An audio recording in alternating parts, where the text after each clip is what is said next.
YouTube पे almost सभी ने आपको बताया होगा Corvus OS 4.7 पोको F1 के लिए इतनी ज़्यादा सही है, परफॉर्मेंस बहुत अच्छा आ रहा है भाई, इतनी अच्छी है, लैग नहीं है, बहुत स्मूथ है, ANX कैमरा अवेलेबल है, हीटिंग इशू नहीं है। हीटिंग इशू नहीं है? कौन बोला आपको हीटिंग इशू नहीं है? इस वीडियो को एंड तक देखते रहिए और आपको बताऊंगा Corvus OS 4.7 के डिसएडवांटेजेस क्या है, क्योंकि मैंने इसको 7 दिन तक यूज़ किया हुआ है और आपको जान लेना चाहिए इस रूम में स्विच होने से पहले। सो देखो गाइज, किसी भी कस्टम रोम के साथ बहुत सारे एडवांटेजेस होते हैं, बहुत सारे डिसएडवांटेजेस होते हैं, पर जब Corvus OS 4.7 यहाँ पर रिलीज हुई, बात शुरू हो गई थी Corvus OS 4 से 4.5 से यहाँ पे बात की जा रही थी कि गेमिंग जो है ना इतना सही हो गया है, टच लैग चला गया है, बहुत सारी ऐसी चीज़ों के बारे में बात किया जा रहा था, फास्ट चार्जिंग बहुत अच्छी काम करती है, पर डिसएडवांटेजेस के बारे में कोई बात नहीं कर रहा था। देखो, डिसएडवांटेजेस ज़्यादा नहीं है, पर ऐसे हैं जो आपको तंग कर सकते हैं और आप एक स्टेबल रोम से जाने में उसमें शिफ्ट नहीं करना चाहोगे Corvus OS में, क्योंकि वो डिसएडवांटेजेस बहुत ज़्यादा मैटर करते हैं। एक्चुअली मेरे लिए तो बहुत ज़्यादा मैटर करते हैं, तो बात कर लेते हैं सारे डिसएडवांटेजेस की। तो गाइस, सबसे पहले डिसएडवांटेज की हम बात कर लेते हैं, वो है पोको F1 का सबसे प्यारा infrared face unlock. So guys, 4.7 के अंदर आपको इंफ्रारेड फेस अनलॉक का ऑप्शन नहीं मिलता। एक्चुअली फेस अनलॉक का ऑप्शन नहीं मिलता, तो आप अपने इंफ्रारेड फेस अनलॉक को यूज़ नहीं कर पाओगे। सो मेरे जैसे इंसान जो फेस अनलॉक को बहुत ज़्यादा यूज़ करते थे, और मतलब ऐसा है ना कि जब आप फेस अनलॉक यूज़ कर रहे हो ना तो आपको पता नहीं चलता कि ना आप कितना यूज़ कर रहे हो, पर जैसे ही वो फीचर आपके फ़ोन से चला जाता है ना, उसी वक्त से आपको पता लगने लग जाता है कि किस तरीके से इस फीचर की कमी आपको खलने लगती है वहाँ पर। तो बार बार फिंगरप्रिंट यूज़ करना, पैटर्न यूज़ करना, ये आपके लिए डिफ़िकल्ट हो जाता है, या आपको लगता है कि यार ये थोड़ी सी प्रॉब्लम आने लगी है फ़ोन के इस्तेमाल में। तो ये सबसे पहला डिसएडवांटेज Corvus OS 4.7 का था। दूसरा सबसे बड़ा डिसएडवांटेज, इतना बड़ा डिसएडवांटेज है Corvus OS 4.7 का, क्योंकि जब आप एक्सपीरियंस करेंगे तो आपको भी समझ में आएगा।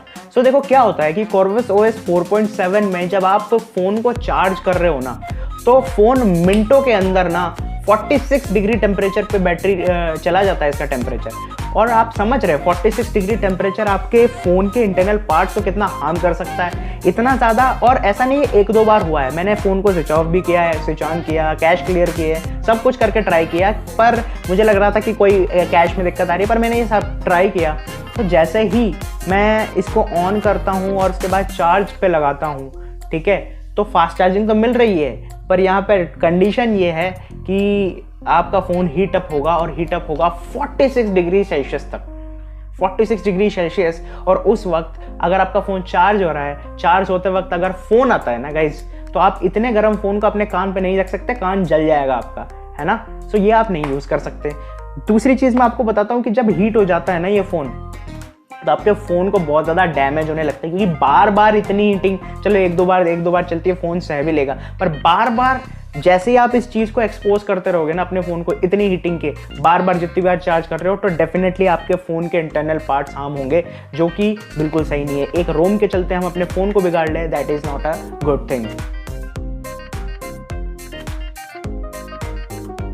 थर्ड चीज़ के ऊपर मैं यहाँ पर आता हूँ और मैं बात करना चाहूँगा फिर से चार्जिंग के ऊपर, क्योंकि ये जो बग है ना, मैंने देखा, बग नहीं कहूँगा, बट ये एक इशू है इस रोम के अंदर जो मुझे नहीं पता कितने लोगों ने फेस किया है, पर अगर मैं आपको बताता हूँ तो आप देखना कि कितनी बात इसमें सच है, क्योंकि मैंने इस चीज़ के स्क्रीनशॉट्स भी लिए हैं और मैंने देखता हूँ वो स्क्रीनशॉट्स अवेलेबल है या नहीं, होंगे तो डेफिनेटली इस वीडियो में भी इधर उधर आपको दिख जाएंगे। तो सीन क्या होता है कि आपका फ़ोन ना जैसे जैसे चार्ज होने लगता है तो धीरे धीरे उसका टेम्परेचर बढ़ना शुरू होता है, 41, 42, 43। नॉर्मल बात है कि ना 35 से 40 के बीच में आपका टेम्परेचर रहता है, पर ये वही 41 जाता है, 42 जाता है, 43 जाता है। तो जब तक आपका टेम्परेचर 46 से नीचे है ना, तब तक आपका फ़ोन दिखाएगा चार्जिंग रैपिडली, पर जैसे ही भैया फ़ोन 46 डिग्री अचीव करता है तो यहाँ पे आ जाता है चार्जिंग स्लोली। तो आपके फास्ट चार्जिंग का बेटा कोई मतलब है नहीं, क्योंकि सीन ये हो जाता है ना कि डेफिनेटली ये नॉर्मल सी बात है कि ज़्यादा फ़ोन हीटअप होगा तो वो धीरे ही चार्ज होता है। तो आपने देखा होगा 80% के बाद अगर हम नॉर्मल स्टॉक रोम्स की बात करें तो फ़ोन थोड़ा धीरे चार्ज होना शुरू होता है, क्योंकि वहाँ पे फ़ोन हीटअप भी होता है ज़्यादा, है ना, थोड़ा एफर्ट्स ज़्यादा लगते हैं चार्ज करने के लिए। तो यहाँ पे फ़ोन जब इतनी जल्दी हीट हो जाता है, मिनटों के अंदर 46 चला जाता है, तो इस रोम के अंदर कितनी स्पीड हो फ़ोन को चार्ज करने की, और आपका फ़ोन जैसे गर्म हो जाता है ना, तो वहीं पे चार्जिंग रैपिड होना बंद हो जाती है। तो यही डिसएडवांटेज है। और पता है फ़ोन को चार्ज करते वक्त मैं क्या कर रहा था, फ़ोन ले रहा था और उसके साथ ले रहा था ये ड्रायर, और ये चार्ज करते वक्त इसका यूज़ मैं कर रहा था ताकि मेरा फ़ोन ठंडा हो जाए। मैं ये नहीं चाहता था कि अपना फ़ोन को ख़राब कर लूँ। मैं जुगाड़ लगाने पड़ते हैं, पर आपको जुगाड़ लगाने की ज़रूरत नहीं है, क्योंकि अगर आप इस चीज़ को नेगलेक्ट करना चाहते हो तो मत आओ इस रूम के अंदर। अब आते हैं भाई, इसका जो सबसे बड़ा हवा बना हुआ है वो है पबजी मोबाइल। पबजी मोबाइल के अंदर भैया कोई लैग ही नहीं आ रहा है, टच इशू ही नहीं है एक्चुअली, कोई लैग नहीं है, कोई टच इशू नहीं है। गेम का एक्सपीरियंस भी बहुत अच्छा हो रहा है। पोको F1 के अंदर रोम बहुत अच्छी चल रही है, पर इशू मैं आपको बताता हूँ। मैंने पबजी यूज़ करना शुरू किया गाइज। पबजी यूज़ करते करते मुझे 1-2 दिन तो बहुत अच्छी परफॉर्मेंस मिली है, कोई दिक्कत नहीं आई है। एक दिन क्या हुआ, 1 से 2 दिन तक मैंने एक्सपीरियंस किया कि जैसे जैसे मैं इस रोम का यूजेस बढ़ता गया, रोम पुरानी होती गई, जैसे मैं पबजी मोबाइल ऑन करता हूँ ना, तो पबजी मोबाइल ऑन करते ही जो फ़ोन है वो फिर से हीटअप होने लगा। अरे भाई, जिसके लिए मैं इस फ़ोन में आया हूँ, गेमिंग परफॉर्मेंस इंक्रीज़ करने के लिए आया हूँ, आप तो मेरा फ़ोन ही हीट किए जा रहे हो यार। तो यही तो प्रॉब्लम आई ना कि मैं पबजी खेल रहा हूँ, फ़ोन हीटअप हो रहा है। मैं इसको शांत कर रहा हूँ, फिर से ड्रायर लगा रहा हूँ, इसको शांत कर रहा हूँ, फिर से ड्रायर लगा रहा हूँ, शांत कर रहा हूँ। एक गेम खेल रहा हूँ, ड्रायर लगा रहा हूँ, 2 मिनट के लिए शांत कर रहा हूँ। क्या भाई, क्यों करना है इतना है? जब आपका पोको F1 स्टेबल रोम आपको इतनी परफॉर्मेंस दे रही है कि आपका फ़ोन हीटअप नहीं होता। भाई स्नैपड्रैगन 845 है हमारे पास, फिर भी अगर हमारा फ़ोन एक पबजी के मैच में हीट करेगा, हीट करता है, देखो नॉर्मल हीट करता है, पर वही 46 डिग्री टेम्परेचर जाएगा, आपका दिमाग नहीं ख़राब हो जाएगा? मेरा तो इतना दिमाग ख़राब हो गया जब मैं इस फ़ोन को, इस रोम को यूज़ कर रहा था। तो मैंने तभी सोच लिया था कि भाई मैंने सिर्फ इस फ़ोन को, इस रोम को रिव्यू करने के लिए डाला हुआ है, मैं वापस से स्टेबल में स्विच करने वाला हूँ। तो मैं स्विच कर गया। और फाइनल इशू मैं आपको बता दूँ, ये ज़्यादा हुआ नहीं, बट एक्सपीरियंस किया है मैंने। क्या होता था कि जो फ़ोन है ना, वो पड़े पड़े कभी कभी स्टक हो जाता था। यस, सो सीन क्या हुआ कि एक दिन मैं अपना फ़ोन यूज़ कर रहा था, मैंने चार्जिंग पे लगा रखा था, हटा के मैं उसको यूज़ करने गया तो वो क्रोम पे स्टक हो गया। क्यों हो गया पता नहीं।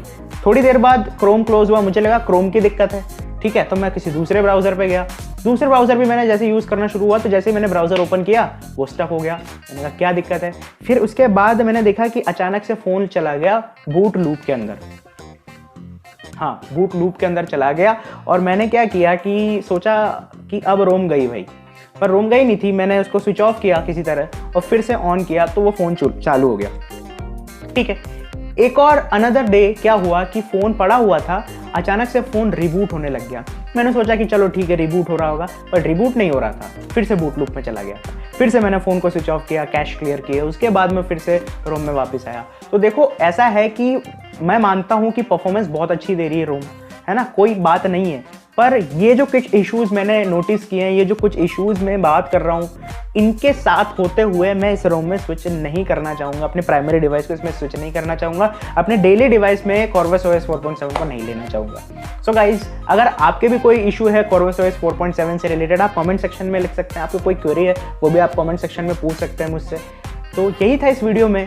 तो जो भी कॉर्वस OS 4.7 लेना चाहते हैं, इस वीडियो को पूरा देख लिया होगा आपने। अब आपकी मर्जी है कि आपको क्या करना है, बाकी तो आप जानते ही हैं। सो गाइज, मिलते हैं अगले वीडियो में कुछ नए कंटेंट के साथ। Till then have a great day. Thanks for watching.